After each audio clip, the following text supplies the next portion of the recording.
Welcome to our ScoutIQ Triggers class, Beyond Accept and Reject, ScoutIQ Triggers. I am Monica and I am your host today, and I'm going to be walking you through a basic overview of our ScoutIQ Triggers. So before we begin, let me go ahead and share my screen.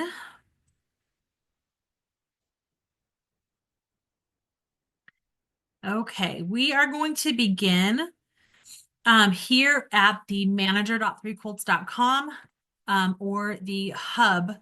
And if you are a standalone ScoutIQ user, you would start in Manager.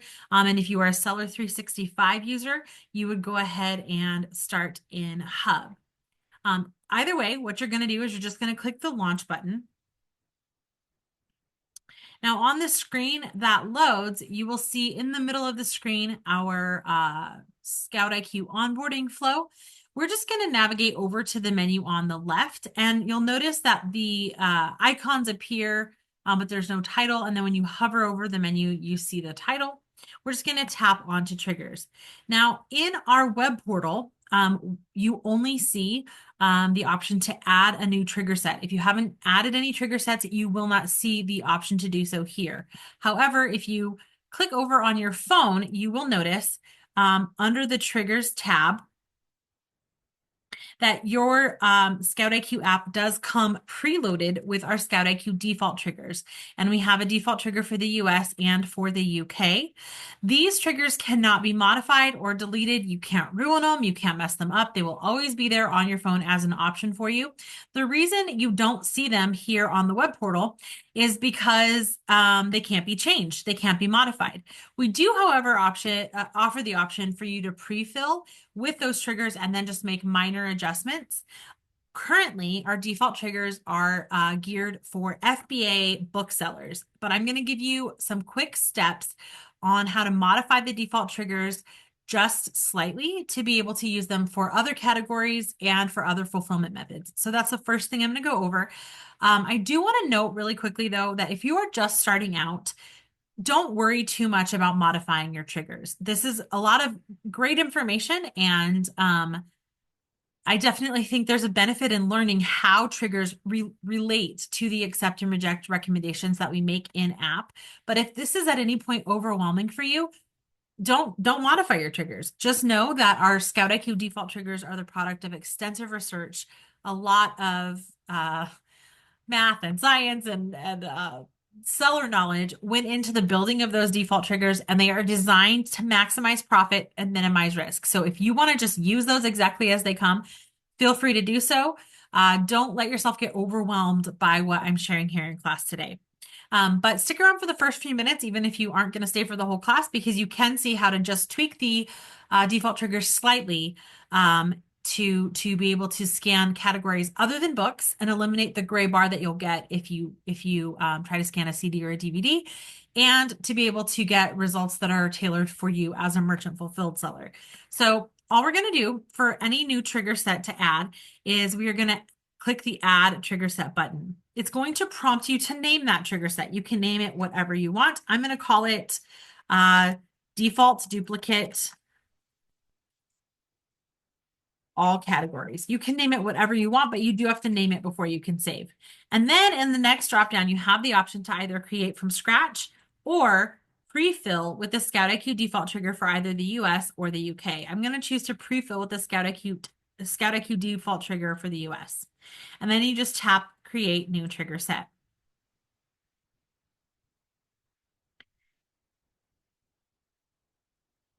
Modifying your triggers is really great because it gives you the opportunity to personalize and customize your parameters about what qualifies as an accept, what profit range qualifies as an accept. However, if you don't have a really solid understanding of the Scout screen, definitely check out our ScoutIQ Basics video, or take a look at our self-service ScoutIQ course at 3colts.university, because a really solid foundation, understanding the data on the Scout screen, is really helpful before you begin to adjust triggers.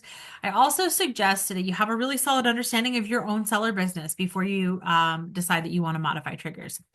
So starting off, you can see that this default duplicate that we created comes preloaded with triggers for books and FBA. However, I believe we also have, yeah. So if you tap over to merchant fulfilled, you'll see that there are no triggers present.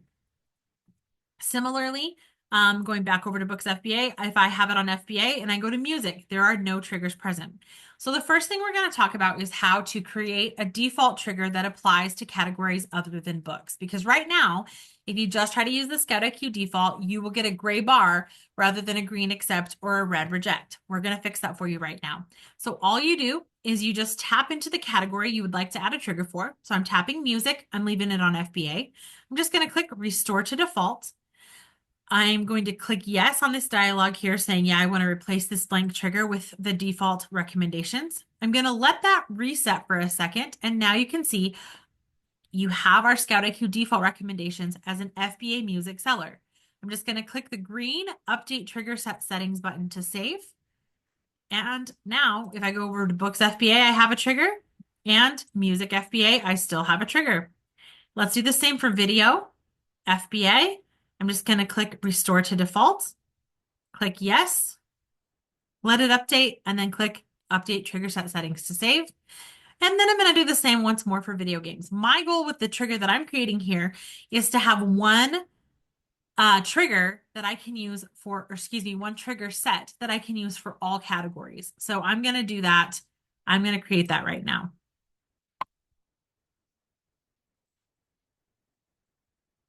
I'm just repeating this process over and over again, tapping into every category. Now, the next step I'm going to do after I save is I'm going to tap Merchant Fulfilled. Merchant Fulfilled video games, restore to default, confirm, and save. Merchant Fulfilled video, restore to default, confirm, and save. And Merchant Fulfilled music, restore to default, confirm, and save. I'm also going to do Merchant Fulfilled books. And now I have a trigger on my phone that will be able to give the ScoutIQ recommended default recommendations on accept and reject for all categories and for both fulfillment methods. And if you tap over on to my phone, you can see that that newly created trigger is already on my phone. So if I were to want to scan using this trigger, I could just tap right here. And now any results I get will factor in that particular trigger. I do also want to show you here that you can edit and modify and adjust triggers from the phone. So if I were to tap edit triggers, I could have done this whole process from my phone. However, you will find that it's a little bit easier to do so from a computer because there is a bit more scrolling involved. It's okay for a process right now where I am just going to pre-fill with the ScoutIQ defaults, for example. But when it comes to creating a brand new trigger set, if I scroll down into the individual triggers that make up a set, I have to do a fair bit of scrolling to modify those. So it tends to be a little bit easier to handle from the web portal. I also want you to notice that whatever I do here, I had to refresh. Sometimes you will have to refresh for that to show up. But whatever I do here on the web portal, if I were to delete, for example, the example that I just created, that is deleted on my phone almost immediately. So just keep that in mind. If I were to add something here, it would show here on the web portal almost immediately. Sometimes you might have to refresh, but almost immediately. So these two communicate seamlessly with one another. What you do here translates to over there, etc. The only difference is that you will not ever see the original defaults here because they can't be modified. They're going to just stay the same on your phone no matter what. Let's click into this default duplicate that we just created, and let's take a look at what you would see if you were trying to add a new trigger. All right, so if we were to click add new trigger, we would be adding a new trigger and you would get another line item here below. Let's just take a look at the categories that exist if you are adding a new trigger. So the first category you see here in the add trigger box is min and max eScore. Now, if you've attended our ScoutIQ Basics class, you have a pretty solid idea of what eScore is, but eScore can range anywhere from 1 to 180. And we have really helpful notes here telling you exactly what range each eScore number gives you. So if I have an eScore of 1, it's likely to sell in 6 months. I could put in any number here and it would give me a little orange indicator telling me how quickly that item is likely to sell. If I take a look at my existing default trigger, you can see that each trigger pertains to a specific eScore range. And that is because with ScoutIQ, eScore is our most important metric. And that is the metric that is the tag for each trigger. Okay. So if I have an eScore of 5, if I have a trigger that's going to apply to an eScore of between 5 and 10, for example, I would be looking at items that are going to sell between 3 weeks and 1 month. So you put in your minimum and your maximum eScore that trigger will apply for, and then you put in a sales rank as a backup. Now, you're only going to be using sales rank to queue a trigger if there is no eScore. Now, all of our eScores are calculated on the fly now, and so it's very rare that we'll come across a scenario where there isn't a sales rank. So you can either use our pre-existing correlations, because what we've done here is we've sort of correlated, I should say, minimum and maximum eScore with a given sales rank. And so that's why it can be really helpful to pre-fill with that default trigger and then just modify accordingly. But if you know a sales rank you want to, a minimum and maximum sales rank you want a trigger to apply to, you would fill it in here. Now, our next section is your FBA offer to analyze. When I say offer to analyze, I'm specifically referring to the offers that we highlight on the ScoutIQ Scout screen. And you'll see exactly what I'm talking about when I share some real life examples here in just a minute. But you select a slot from 1 to 5 based on which FBA offer you want to analyze. Slot 1 is the lowest FBA offer. Slot 2 is the second lowest, et cetera, all the way up to 5. And then for our used slots, you are looking at your lowest your lowest merchant fulfilled used offer being 1. And you can go 1 through 5, or you can select 10, or you can select the highest used offer there. And again, this will all be very, very clear when you are looking at the Scout screen. But when I refer to specific offers, if I were to say that I want to look at FBA slot 1, I would be talking about this offer here. Used slot 1 would be this offer here. FBA slot 5 is here. And then, you would have 1 through 5, and then 10 or 15, and then 15 or 20, depending on how many offers exist. So that's what I'm referring to. You'll see exactly how that plays out when I share my real life examples side by side. If you'd like to skip FBA offers altogether, just simply select skip. Due to Amazon's API limitations, about 50% of the time there are 0 FBA offers visible in our API that all third-party sellers have access to. So in these cases, the triggers are going to go looking at other prices and then select the best possible option based on your pricing strategies in that case. Now, for used offer to analyze, like I said, we are talking about our used offers. So if your triggers find an FBA offer to analyze, they're going to automatically skip looking at used offers. If your triggers couldn't find an FBA offer to analyze, or if you're merchant fulfilled, then this next section is sort of the catch-all to select the target price for you. You can select price slots, like I said, 1 through 5, 10, or 15 or 20, which is just going to give you the highest available used offer in our API. If you want to select the lowest FBA price to analyze and there aren't any FBA offers visible in Amazon's API, you should set your used offer to slot 15 to 20. And the reason for that is because we kind of know that the lowest FBA offer, if it exists, is still going to be higher than the highest used price that's visible. And so by having your triggers select the highest used offer, we kind of close the gap a little bit on the blind spots that naturally exist with all scouting apps out there. Now, your target profit is exactly what it sounds like. We're not factoring in buy cost on this sheet since book prices can vary dramatically from seller to seller. So you're just selecting what your ROI is going to be, what your target profit is going to be.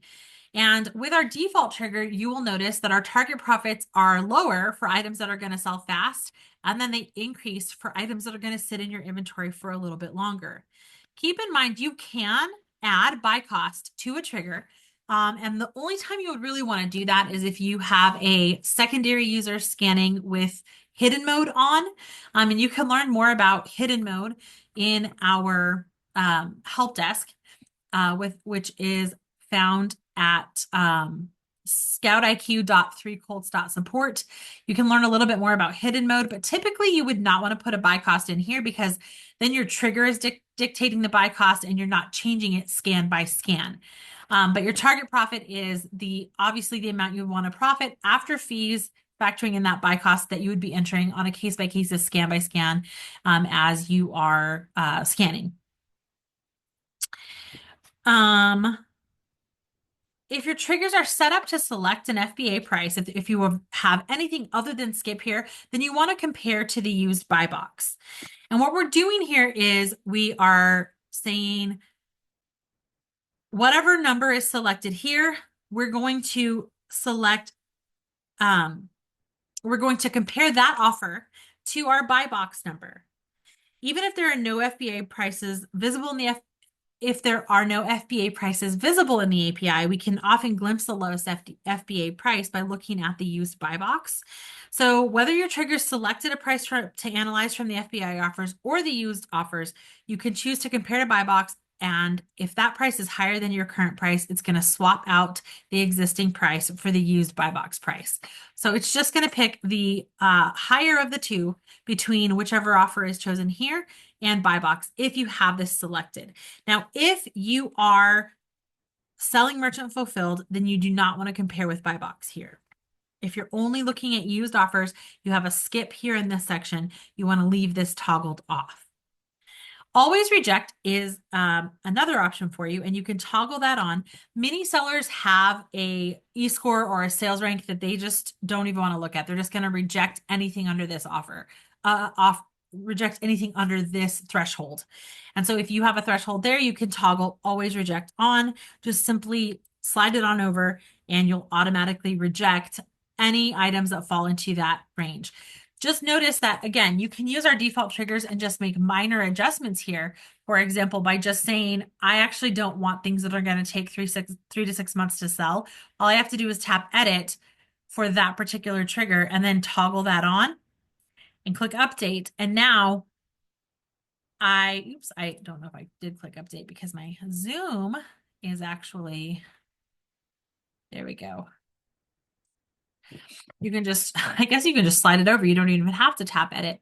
My Zoom menu is kind of blocking me from seeing that. So you can just toggle that on. If you just don't even want to mess with them, toggle them on over here. Again, just starting out with our default triggers. Or again, you can add your own custom trigger and toggle that on. Now, if I tap into this light gray bar, I can open up our advanced section. And what I'm able to do there is I can choose to limit the price to a percentage below Amazon's price. And what that looks like is, for example, in our default triggers, you can see that I have limited the price to 10% off of Amazon's price for books that are going to sell fast. And that's because I'm selling a used book. I don't want to compete with Amazon's new price. And so you'll see exactly how that plays out when I give my real life examples. But whether you sell merchant fulfilled or FBA, you're not going to want to compete with Amazon. You don't want to list your price for sale at a price higher than Amazon's new price. And so it's going to, if Amazon is on the listing, you can avoid competing with Amazon by selling a percentage below Amazon's price. And we have ours for the default trigger set at 10. And then for our really high scores, most of which we're not even looking at, we go ahead and we up it all the way to 20.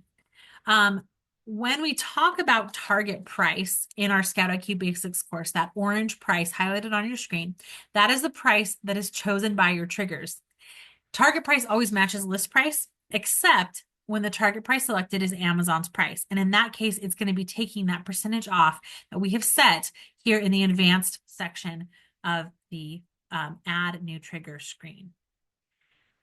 And like I said, if that's a little confusing to you, don't worry. It will become a lot more clear whenever I share some real life examples.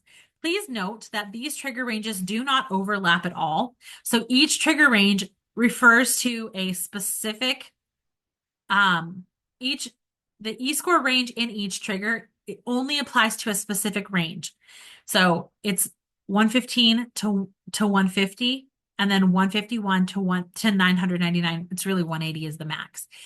If I were to have some overlap here, the triggers would not function correctly. So if you have created a custom trigger and it's not working, go through and make sure that there is no overlap in your eScore ranges, and that might fix your issue. Now, to grasp and really understand how triggers work, we're going to walk through some real life examples. I feel like they do an excellent job of kind of showing you how triggers affect your accept and reject. And then I can also give you a few examples of maybe how you would want to make minor tweaks, again, to the ScoutIQ defaults to align more closely with your specific business model, but not starting all over and creating from scratch. You're certainly welcome to create from scratch, but sometimes it can be easier to just tweak what already exists. As we analyze the triggers, you're going to notice the various criteria we discussed on the Scout screen, such as eScore, sales rank, the different FBA slots, merchant fulfilled slots, buy box comparison, and all of those things that are a part of the Scout screen. If you have any confusion about those, please go to our support at scoutiq.3colts and look up those articles about that or attend one of our ScoutIQ basics classes. All right, let's go ahead and start to walk through our Scout screen. So let's take a look at our first example. With this particular example, we can see that the target price selected for this item was our used buy box price of $9.96. Let's see why that was the case. Well, with this particular scan, we got an eScore with this particular book of 101. So an eScore of 101 is only using trigger 3. Trigger 3 says, first, let's see if there is an offer in FBA slot 3. There is not. So next, we're now going to look at our highest used slot. Then we've told it, yes, we want to compare the highest used slot to used buy box and choose the higher of the two. So our used buy box price of $9.96 was selected. Now we have further said we wanted to compare the used buy box price with Amazon's price, or rather 10% off of Amazon's price. And in this case, it's going to choose the lower of the two. The lower of the two in this case was our used buy box price. And so that was the target price selected for this book. Now, this particular trigger also says that we are targeting a profit of $2.50. With a profit of only $1.49, this book is a reject. It did not meet our criteria, so we would not be buying this particular book. Now, we always say, you don't have to treat or accept and reject recommendations as gospel truth.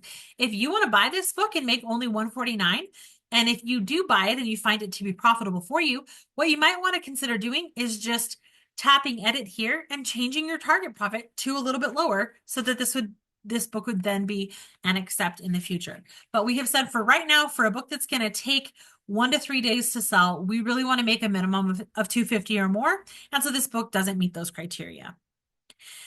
Now let's take a look at a book that has a much higher score. It's a little bit of a better result, and see this particular one selected a target price of $11.69. It's our fourth FBA offer. And we can see the reason why it did that is because with an eScore of 151 plus, we are looking at trigger 1. And trigger 1 says, I want to look at FBA slot 4 first. I'm going to compare that. And because it did find an FBA slot, we're just skipping right over our used slot 15. We do want to compare that to buy box. And in this case, they were the same. So it just went ahead and it stuck with its first recommendation there. And then we did compare with 10% off of $12.99, and that was actually the same amount. And so we stuck with our FBA number 4 offer. Now, in this particular case, the book is an accept because the profit for this item was $3.83, well above our $2 profit criteria. So we're going to recommend that you go ahead and accept this book based on your triggers. Here's another book, same eScore range and almost the same profit, but a completely different number was chosen. Why? Well, let's look at that. Again, it all goes back to triggers. Target price is chosen by your triggers, and that target price is what we use to evaluate profitability. So this particular item, for this particular item, the target price selected was 10% off of Amazon's price. And that is because we are still using trigger 1. And in this eScore range, we first look at FBA slot 4. Well, there wasn't an offer in FBA slot 4, so we're now going to look at used slot 15. We're going to pick the higher of the two offers between our used slot 15 and our used buy box number. And then we're going to take whichever of the two is higher there, which in this case, it is the used buy box number, and we're going to compare it to 10% off of Amazon's price. And in this particular case, 10% off of $13.48 was higher, or excuse me, was lower than our used buy box price. And so that is why Amazon's price was selected. But remember, it is 10% off of Amazon's price. So we're going to take a little closer look at that in just a second. The profit for this item was $3.73. So again, it does meet the criteria, and this book is accepted. But notice that $13.48, let's take a look. Remember, we talked about our 10% off and not competing with Amazon. How that plays out is in this particular item, you can see that Amazon's price is $13.48. We're looking at a comparison between our used buy box and Amazon's price. And Amazon's price was selected because it is the lower of the two. And that is because 10% off of $13.48 is $12.13, which is lower than our used buy box price. And so when I say that our default triggers are designed to be competitive and they're designed to pick, what they're doing is they're trying to pick the highest price at which your book is still likely to sell very quickly. So when I say they're very conservative, that's what I mean. We're not going to pick the highest price out there because you can price your book however high you want. That doesn't mean someone's going to buy it. But we're picking the highest price at which that book is likely to actually sell.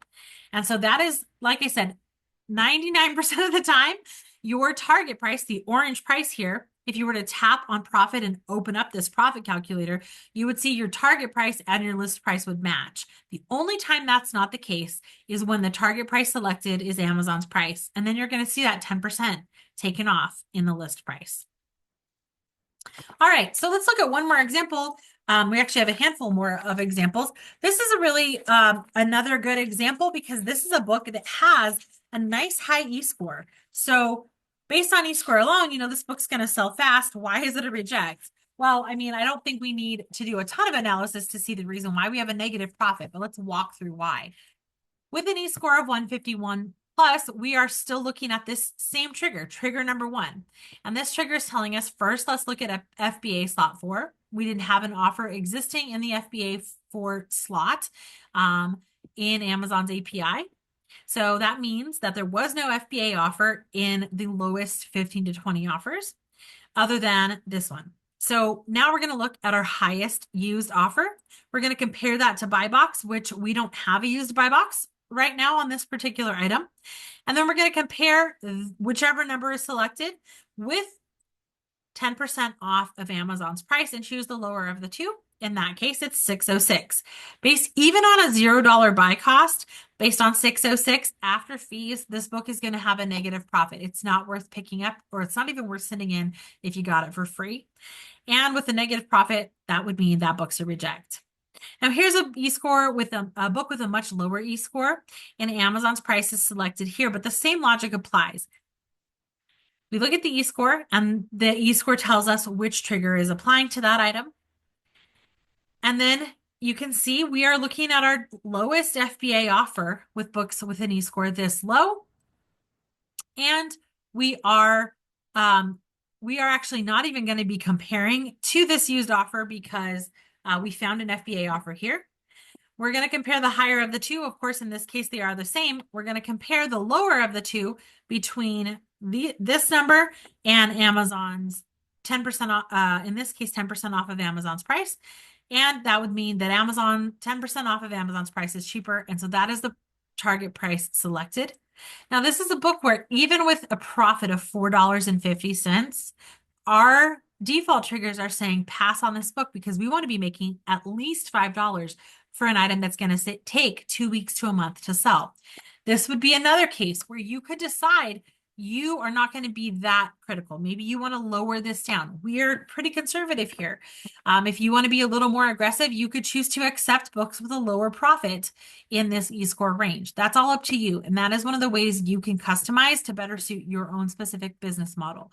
As I said before, our default triggers are really great for someone starting out who doesn't really fully understand their business model. They're designed to help you make a profit fast, and protect you from, more risky purchases, but maybe you have a bigger risk tolerance in your business model. You could lower your profitability down, and this would automatically go to an accept if you lower the profit. below $4.50, or you had a $4.50 criteria here.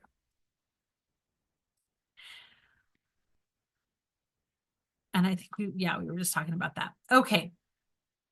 This example, we see that it has a very low eScore. It's only sold one time in the past 6 months, give or take. And we can see that we don't have an FBA offer there. And so we're looking at our lowest used price. With this particular trigger, we are not comparing to buy box. And we are going to 20% off of Amazon's price. We would stick with our used price here. Amazon is not even coming up on the listing here. And so we're going to stick with our lowest used offer. And it doesn't meet the profit criteria at only 87 cents. We are looking at a profit. We are wanting a profit of $20, and it does not meet that criteria. And so we are going to reject this book. So that's just a quick overview of how our triggers tie to the Scout screen. Given that this is a pre-recorded session, I'm not going to leave an opening for questions, but we would definitely encourage any questions you have to be directed to support@scoutiq.co, or you can chat with the support person at manager.threecolts.com or on the Seller 365 hub.